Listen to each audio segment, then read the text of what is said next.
for ambitious, innovative, and brave immigrants who would go on to found this great country.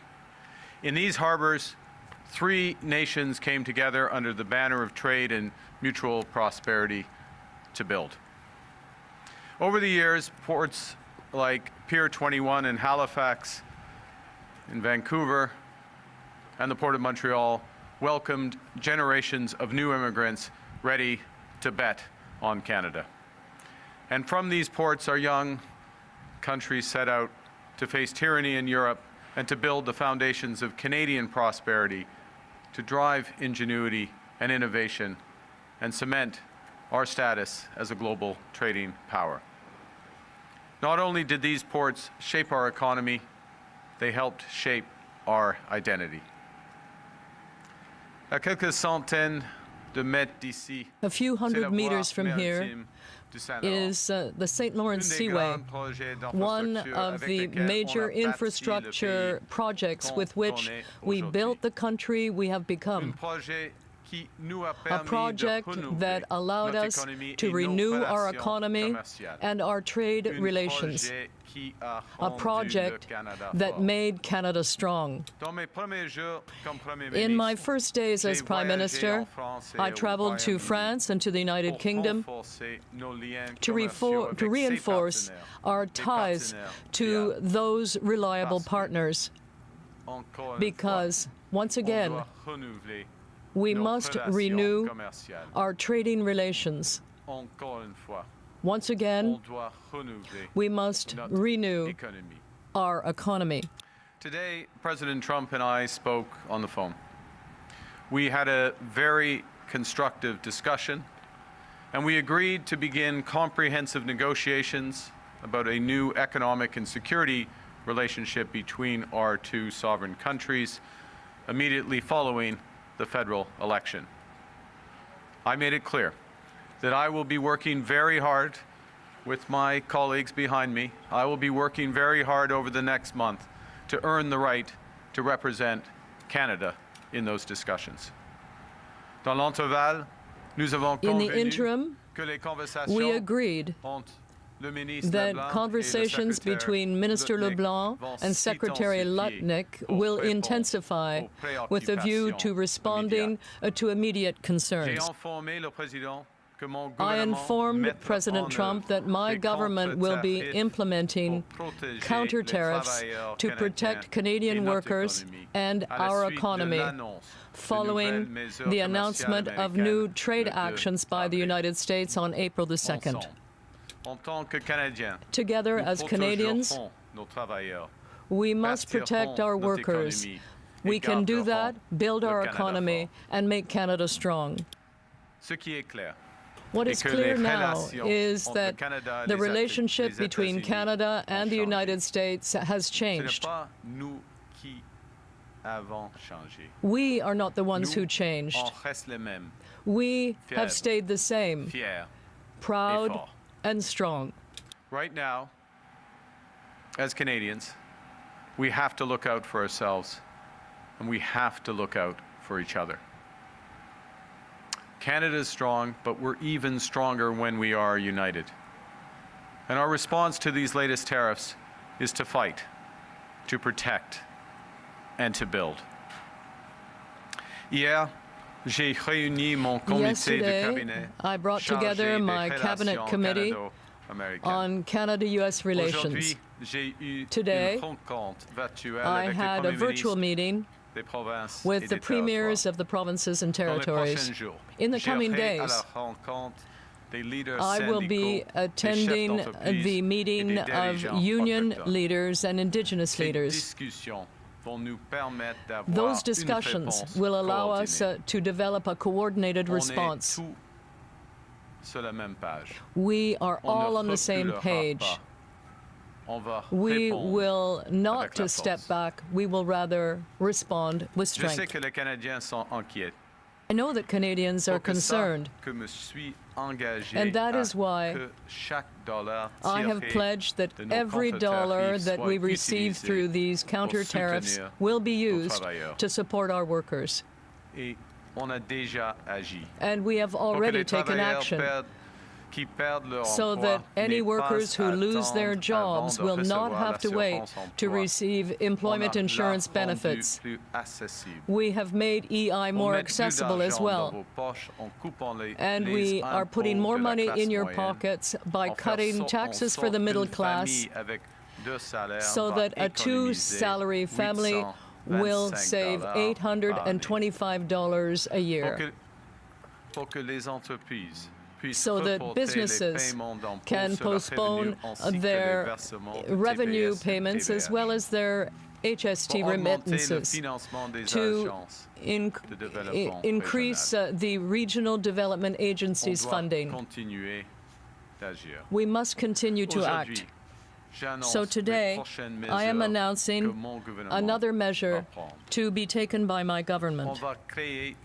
We will create a new fund called the Trade Diversification Corridor Fund to build the necessary infrastructure to find new markets for Canadian products and create good jobs and wealth for this country.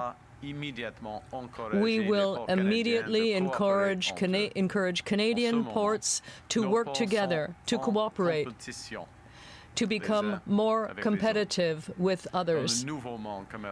In the new commercial world, they must work together.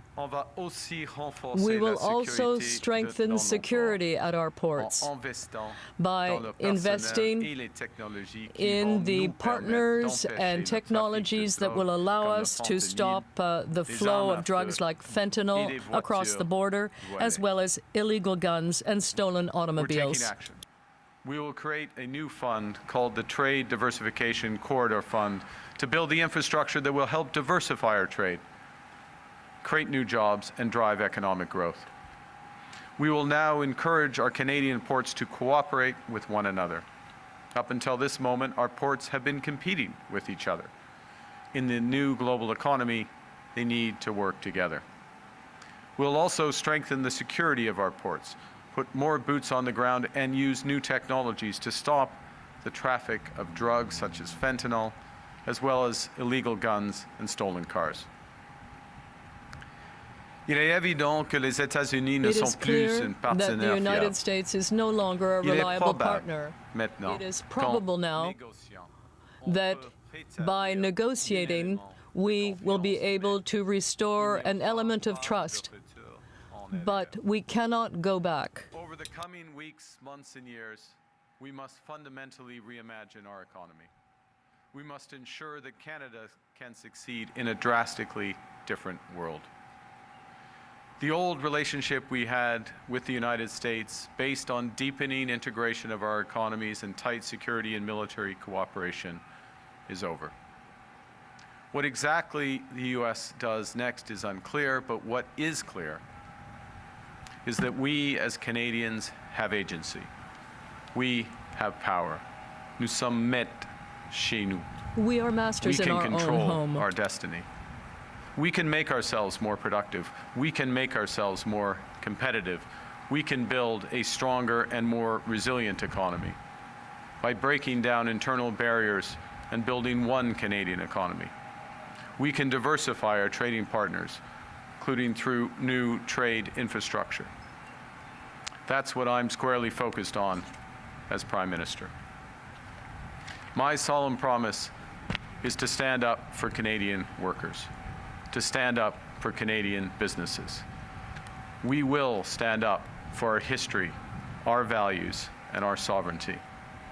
On va bâtir l'économie la plus forte. We will build the strongest and most resilient and competitive economy in the G7. A strong economy for Canada strong. And if you're not frozen, and if you're still not too frozen, I will take your questions.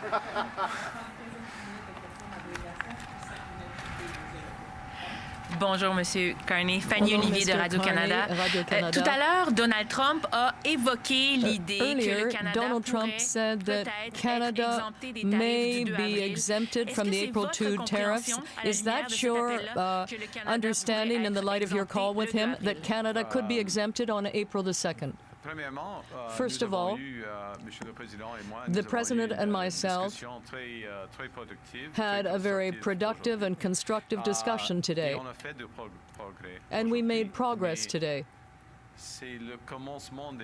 But this is the beginning of a negotiation, and we will see exactly what the United States decides to do on April the 2nd.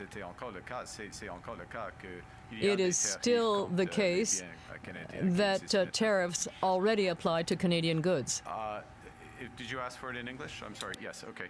I said we had, the President and I had a very constructive, very productive discussion this morning. We've made progress. It's the beginning of negotiations. I will add, ce n'était pas dans ma réponse en français, je veux ajouter que I'd just like to nous add sommes d'accord que nous aurions that we des agree négociations compréhensives that there will be après comprehensive l'élection. negotiations We will have following the election. comprehensive discussions of the broader economic partnership after the federal election. But this is the start of negotiations. We will see what the United States does on the 2nd of April. It is still the case, of course, that there are tariffs on a number of other Canadian goods.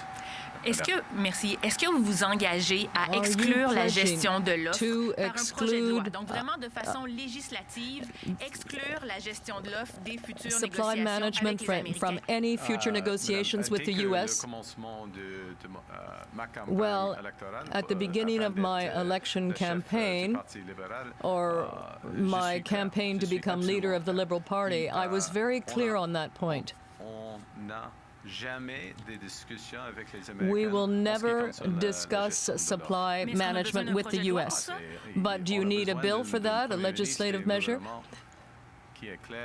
The government is clear on that and strong.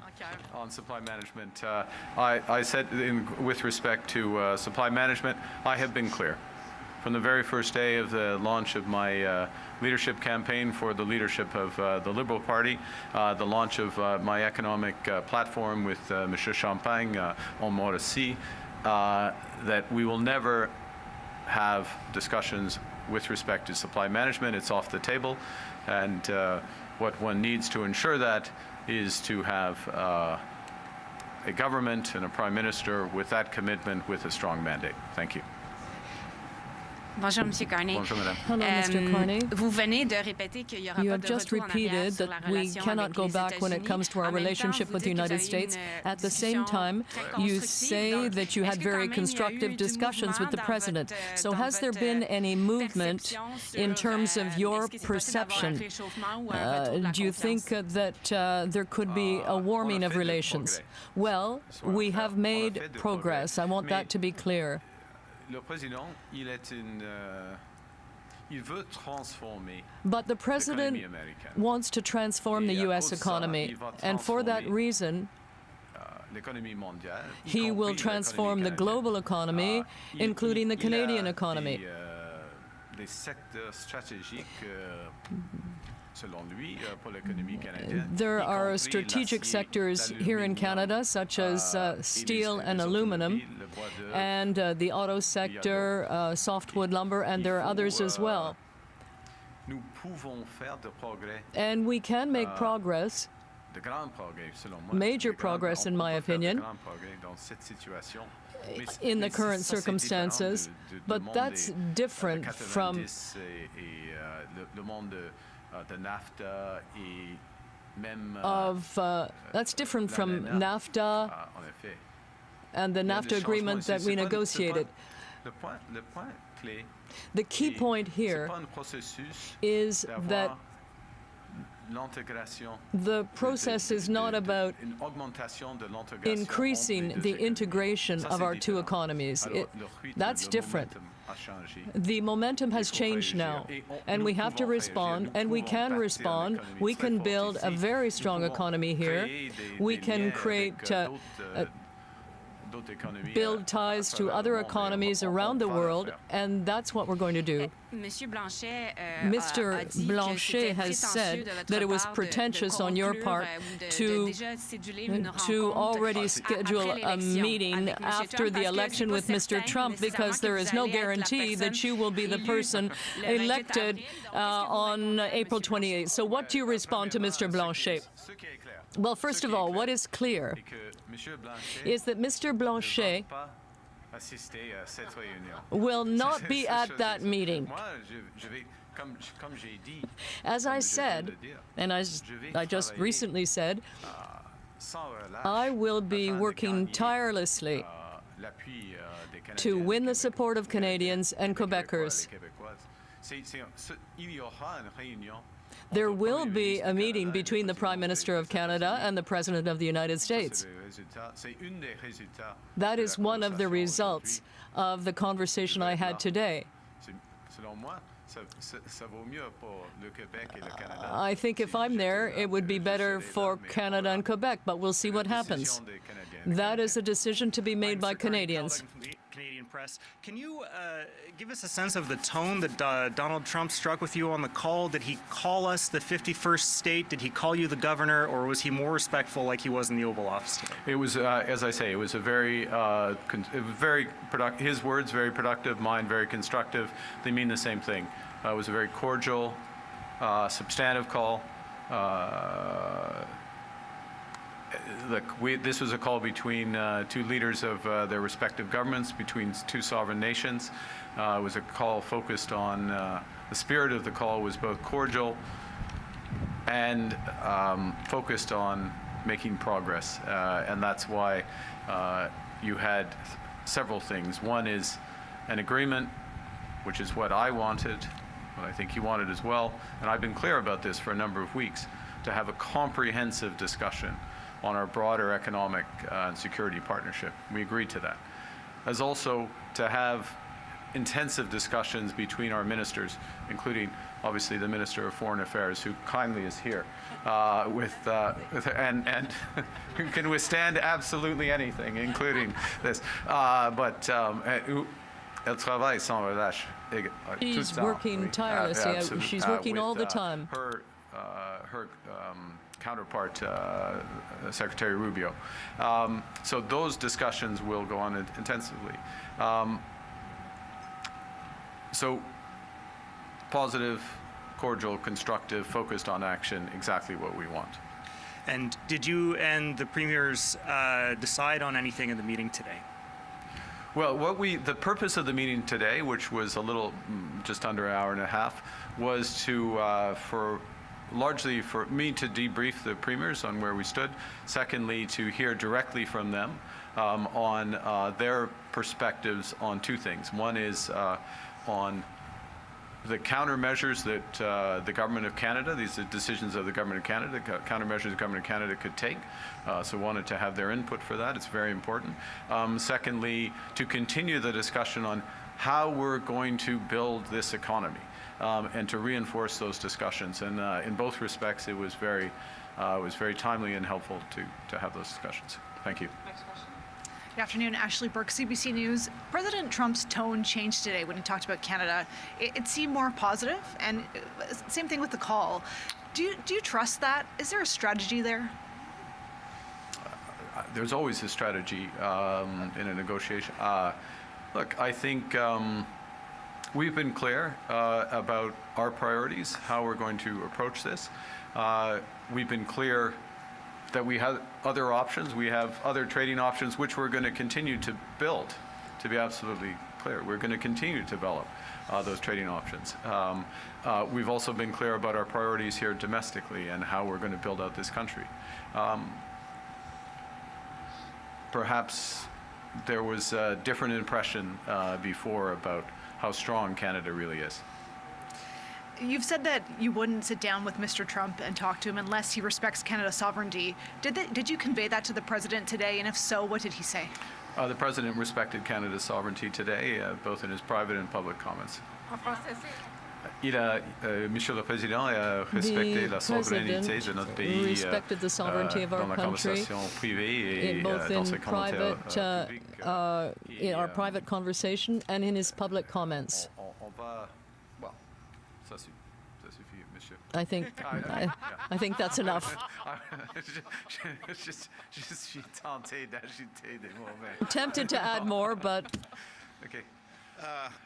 Brian Platt with Bloomberg News. One of the biggest trade irritants between Canada and the U.S. before President Trump came into office was the digital services tax, which the Biden administration and presumably the Trump administration sees as an attack on American tech companies. Are you committed to keeping the digital services tax, or is this something you're willing to negotiate with as you talk to President Trump? When we say that there's a comprehensive discussion, there's certain things that are off the table. We've been clear. Nous sommes au Québec.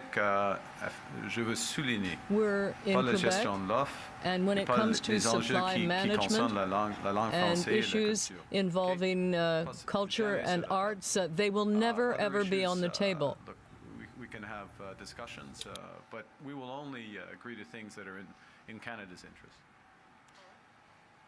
You spent many years as a central banker assessing how policies affect the economy, along with other data and so on. Yeah.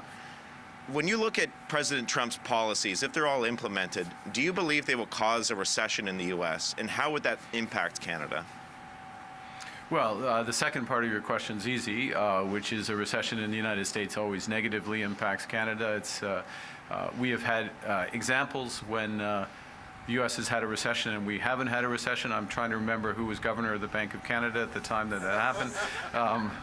It was me. But it's relatively unusual. I think that these policies, let's say the following, and I'll go back to what I said earlier. The president is intending to have a quite significant transformation of the American economy. Repatriate a bunch of activity, necessarily a number of industries would be restructured, and that will bring some frictions to that economy, could bring some inflation, it could bring, likely to bring a slowing of growth. When you do big restructurings of economy, that's what tends to happen. It depends the pace at which that proceeds, which in part depends for the U.S. economy on the outcome of the negotiations with, we would argue, and I think with very much justification, the Americans' most important trading partner. So the prospect of constructive discussions, productive discussions, comprehensive engagement is positive for the American economy, it's positive for the Canadian economy. Oui, bonjour Monsieur Carney, Bonjour. Laurence Raffin, Hello, Radio-Canada. Mr. Est-ce que Carney? durant votre appel avec Now, Monsieur Trump, il during vous a your donné call une with Mr. Trump, indication did he ou des give you garanties qu'il an allait indication reculer or a sur guarantee les that he tarifs would sur back l'acier, down l'aluminium on the ou tariffs l'automobile? that are hitting the auto sector and steel and aluminum? No. In a word, no. C'est le commencement d'une négociation. This is the beginning of a Et, negotiation. Il faut avoir c'est une des raisons pour laquelle And c'est important that's one d'avoir of the reasons why des discussions it's intensives important entre to have intensive discussions now between Ms. Joly and Mr. LeBlanc with their U.S. counterparts. The short answer is the president did not indicate pulling back on the tariffs on autos or steel or aluminum during the call. My response included that, look, this is the start of a process. Part of what's important, it underscores the importance of more intensive discussions between the Minister of Foreign Affairs, the Minister of International Trade, and their homologue, counterparties. Thank you. Si, c'est difficile de traduire même en anglais pour moi. It's difficult even to translate into Very English. slow. Very slow. Continue. Est-ce que c'est votre compréhension que la Is it révision your de l'accord de understanding libre-échange that avec les reviewing the free États-Unis trade va agreement with the commencer United juste States après will begin l'élection immediately canadienne? after Est-ce the que cette Canadian révision va election? impliquer le Mexique? And will la fin those avril? negotiations include Mexico at the end of April? Honnêtement, c'est pas Well, clair to à be ce honest, that moment-ci. is not clear at this point mais- in time. C'est pas clair à ce moment-ci. It's not clear right now Si il y aura une discussion entre les whether there les will trois be a pays. discussion between the C'est la three préférence du countries. Canada, That is c'est Canada's clair, mais preference, c'est- to be c'est pas clear, clair à ce moment-ci. but it's not Et, clear that that will be the mais case. Je veux souligner And I que, just selon want nous, to point out nécessaire d'avoir that, une in our opinion, renégociation. there has to nouvel be accord. C'est- a new agreement c'est and plus new facile de dire ça. negotiations. C'est nécessaire d'avoir un nouvel What we accord, need is a une new nouvelle agreement un nouveau partenariat and a new avec les partnership États-Unis with the parce United que States. il y a trop de changements, Because trop de there are tarifs, too many changes, trop too de many menaces, tariffs, too many trop threats d'incertitude coming dans at les us, relations. and est-ce que la there's too much négociation uncertainty commence en in that mai? relationship. Est-ce que ça commence dans But quelques will the semaines? negotiations On a fait de begin in progrès May? aujourd'hui, Well, mais we on made verra. progress today, but we'll see. But, it's the preference of Canada that Mexico would be part of the discussions.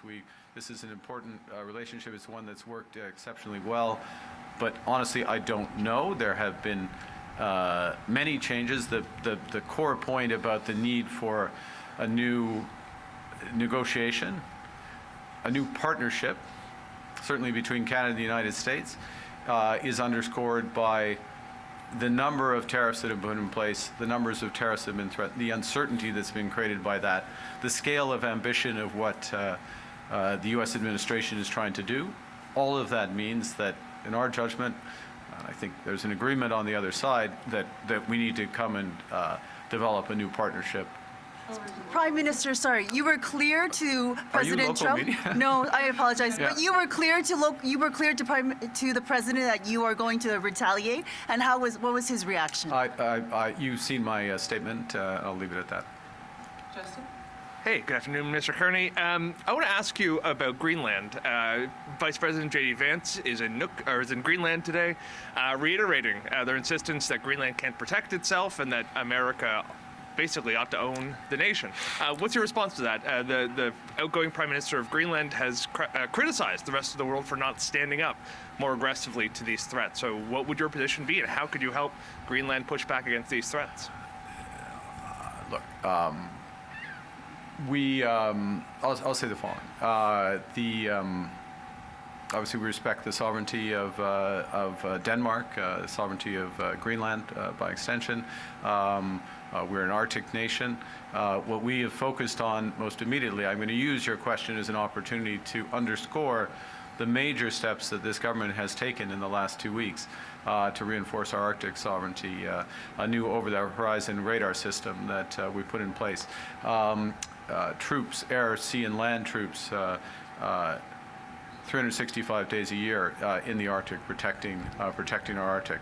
The commitments we made, granted, the commitments we will fulfill if we are reelected, but the announcement we made just earlier this week in Halifax in terms of ships, Arctic-class destroyers, and Coast Guard cutters and beyond. So we are fully engaged. And in fact, I'm going to call out the Minister of Foreign Affairs who led the development of our Arctic strategy. And I will make a point about this, actually, because I'm provoked. We developed, the Minister of Foreign Affairs, the previous government developed an Arctic strategy because they recognized some of these threats, the broader threats to our sovereignty. And it was mocked by the leader of the Conservative Party, current leader of the Conservative Party, whose idea was that Santa Claus was the biggest risk in the Arctic. The world has changed. It's more divided. It's more dangerous. The fact of your question suggests some of the big shifts. We take our responsibility seriously. We're investing in security to protect Canadians, to assert our sovereignty as we should. And how do you envision helping pushing back against Russia and China in the north, especially without something like the Arctic Council, which has basically been defunct now for a couple of years? Do you envision rebooting some version of cooperation with the Arctic nations?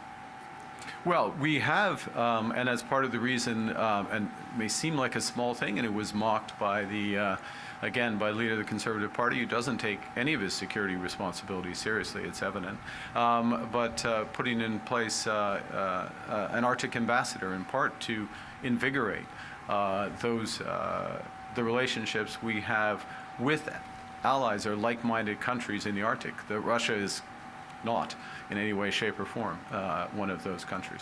Thank you. Hi, Mr. Carney. This is Leora Schertzer from the Montreal Gazette. There are multiple legal challenges currently to Quebec's language law reform known as Bill 96. If any of these cases were to reach the Supreme Court, would you intervene? And how do you view your responsibility as defending English language rights in Quebec? Well, the first is that the Liberal Party is the party of the Charter of Rights and Freedoms. We will always defend the Charter. We've made clear, I've made clear, that we will support the intervention at the Supreme Court and fully respect the language rights. Let me say as well, though, that I understand and we understand the importance of reinforcing, promoting, supporting the French language in Quebec. And there are many ways that we are doing that, and it includes being fully committed to a viable, not just a viable, but a vibrant Radio-Canada, which is only possible with reforms that we will put forward in the coming days, but also only possible as part of a viable CBC Radio-Canada. And the fantasy of Pierre Poilievre that he can literally divide the baby. He is not Solomon. Radio-Canada will not survive under his plan.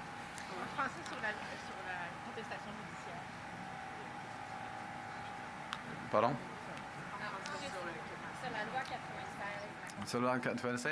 On Bill 96, the Liberal Party is the party of the Canadian Charter of Rights and Freedoms, and we will intervene before the Supreme Court in the case involving language rights, but at the same time, I recognize the need to promote and to strengthen and support the French language in Quebec, and that is one of the reasons, there are several, but it's one of the reasons why we're going to strengthen Radio-Canada, CBC. And similarly, Quebec's ban on religious symbols has been challenged in the Supreme Court, and the federal government stated earlier this month their intention to intervene. Would you, Mr. Carney, maintain this intervention if elected? Yes, this is a short answer. It's a judicial process, and I think as well. I've said this before, but I'll say it again. I'm not a judge. I'm not a lawyer. I'm not a constitutional expert. Our commitment is to ensure the Charter of Rights and Freedoms is respected and lived in this country. But we are fundamentally concerned with promoting all identities and all lived identities in this country. Thank you. Okay, merci. Merci beaucoup. That is Liberal leader Mark Carney speaking in the port of Montreal, being asked many questions about the phone call that he had with the U.S. president, saying that they had a productive, constructive conversation this morning. He said that it is the Americans, though, that have changed. We have not changed. We are still proud and strong, but we have to look out for ourselves as Canadians and each other. He talked about his cabinet meeting that he had yesterday, as well as today's 90-minute meeting with the premiers, and that he's going to continue these meetings with union, Indigenous, and business leaders in the days to come. He also announced a new measure, a trade diversification corridor fund. He repeated what he said yesterday: the U.S. is not a reliable partner, and that the old relationship on deepening trade and security with the U.S. is over. He said, again, yes, constructive progress, the beginning of negotiations with the United States on a new partnership, and we'll see where that goes. He said supply management is off the table, and he described the tone of the meeting as cordial, substantive, and action-focused. The CBC's Karina Roman has been following along with me. I think I have some of the main points, and I don't want to steal all of it from you. I mean, come on. What am I here? You did cover some of the highlights. Okay. I guess I would add that not only did he give some tangibles on supply management being off the table, that it won't be part of a discussion in any negotiation, but also that he did not hear from Donald Trump that there's a step back or a rollback of the auto tariffs announced, or any other tariffs, that was not the result of the phone call. So we got clarity on that as well. And that's where he also went on to, I guess, try and temper expectations, saying this is just the beginning. But for some, that will be a disappointment, because we've kind of gotten used to the calls being about temporary pauses and the like, and that clearly isn't what came out of this call. It was interesting to me how he talked about how, regardless, the economy will be transformed, whether it's because of what the U.S. is doing or because of what Canada decides to do for itself. The global economies are going to be changing, and so will Canada, because the U.S. goal and Donald Trump's goal is to transform the U.S. economy, and that will affect us. And that I got a sense what he's trying to say about the whole integration is that's no longer our goal. That was seen as a principle behind bettering the economies of both countries. Since it's clearly not a principle that Donald Trump agrees with, then that's obviously no longer going to be the goal for Canada either. I thought his answers to questions about whether he was pretentious in setting up a negotiation for after the election, where he made a joke that Monsieur Blanc, I don't know whether people will find it funny or not, but Monsieur Blanchet will not be that person, because, and Monsieur Blanchet would agree, he will never be Prime Minister because he is the leader of the Bloc Québécois, not a national party.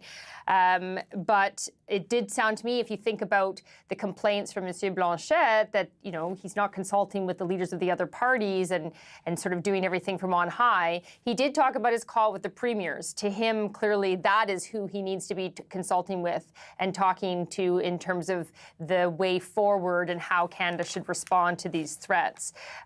The other tangible, and you might have mentioned this, Andrew, is that if and when there is a renegotiation of our trade relationship and our economic and security relationship, would Mexico be a part of that? He said that would be Canada's preference, that it would be a three-way discussion, not a two-way discussion.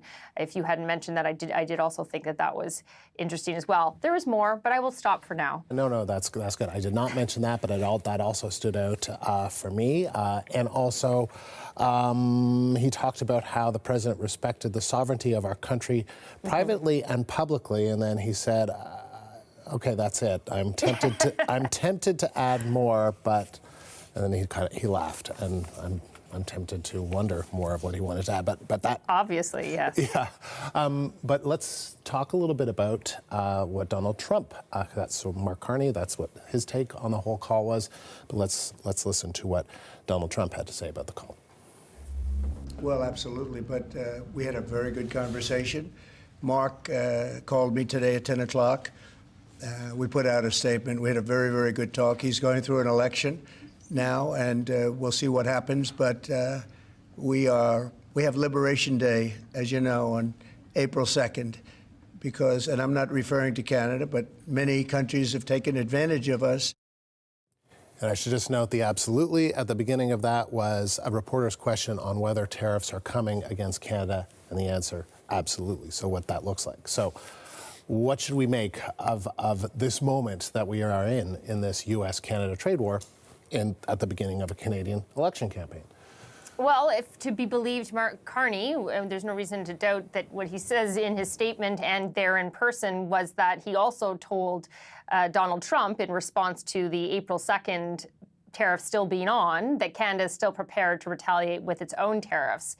And, you know, so when you look at the tape of Donald Trump and you hear from Mark Carney, they don't seem to be saying things that conflict with each other, at least yet.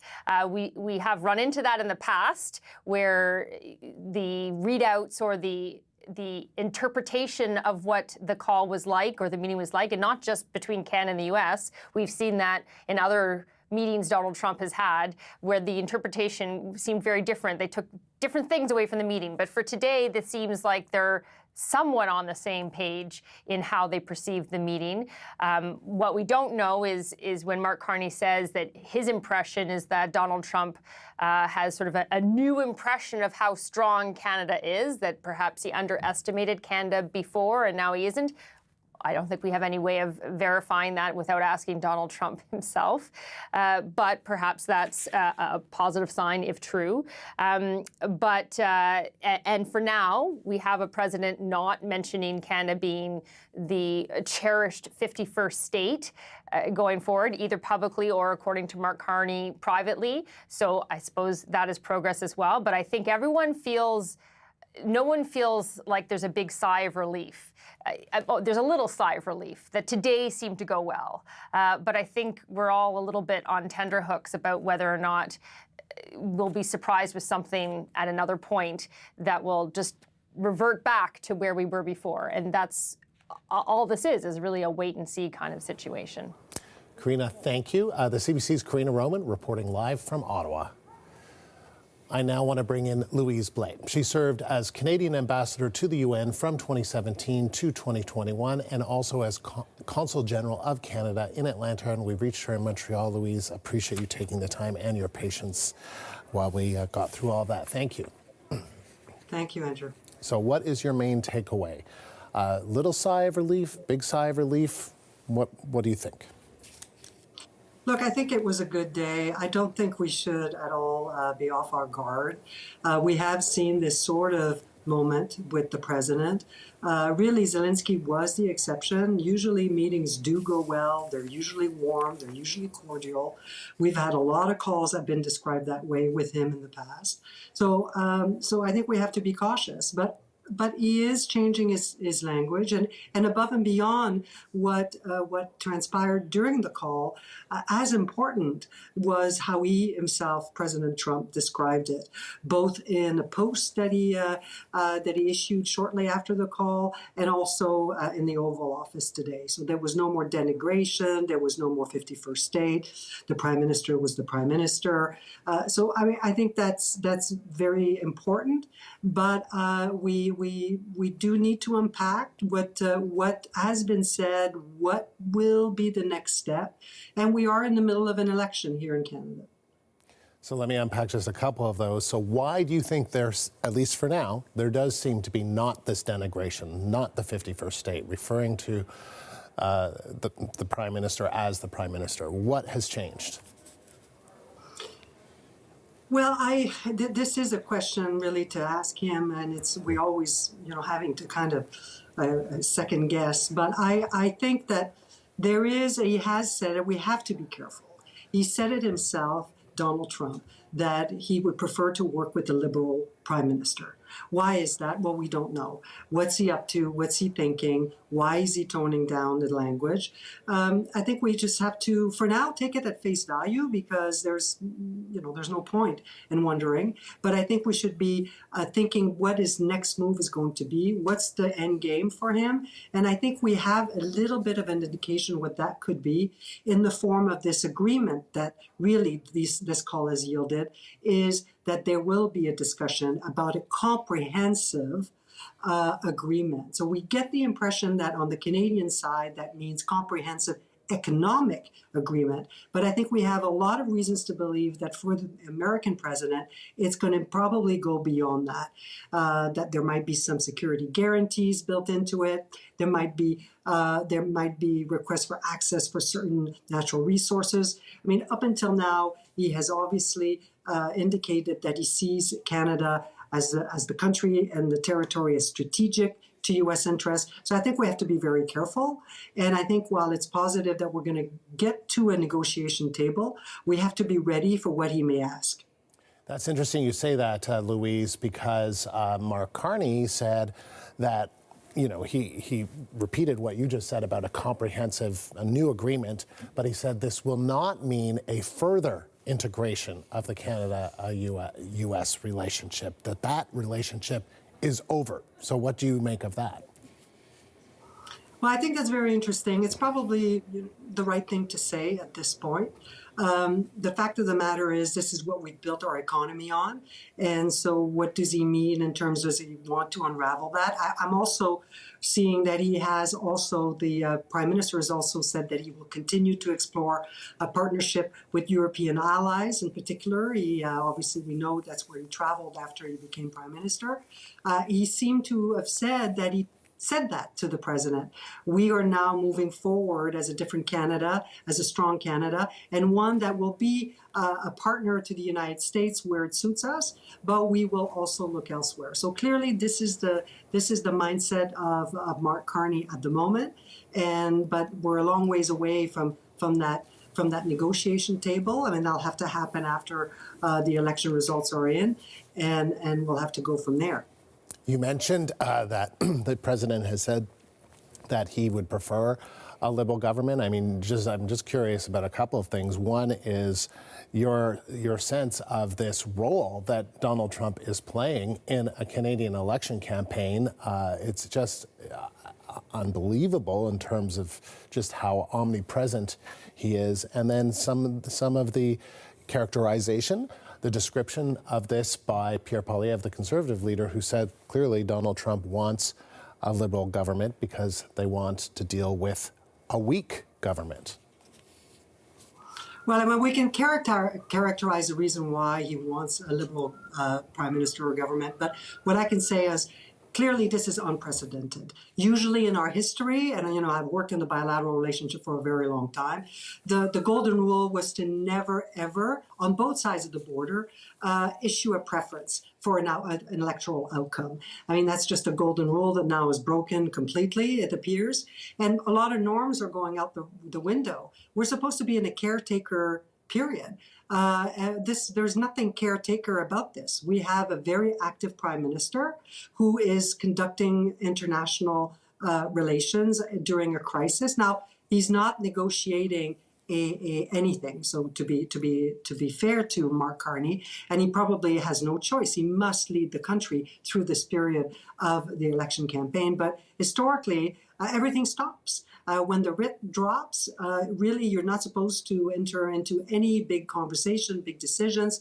There has been some precedents, the TPP negotiations, for example, one election year. But today, obviously, the Prime Minister issued on Prime Ministerial letterhead, which is totally within his purview, a readout of the call, again, totally correct, but it says, if I receive a strong mandate, I'll do this next thing with the president. So to say, I need to be elected in order to do phase 2 that I'm starting during the caretaker. So a lot of norms going out the window during this crisis. And you, as I said, you cannot blame the Prime Minister for exercising his powers and obviously defending Canada. But everything is unusual about what we're going through right now. Louise, always good to talk to you. Thank you. Former Canadian Ambassador Louise Blais in Montreal.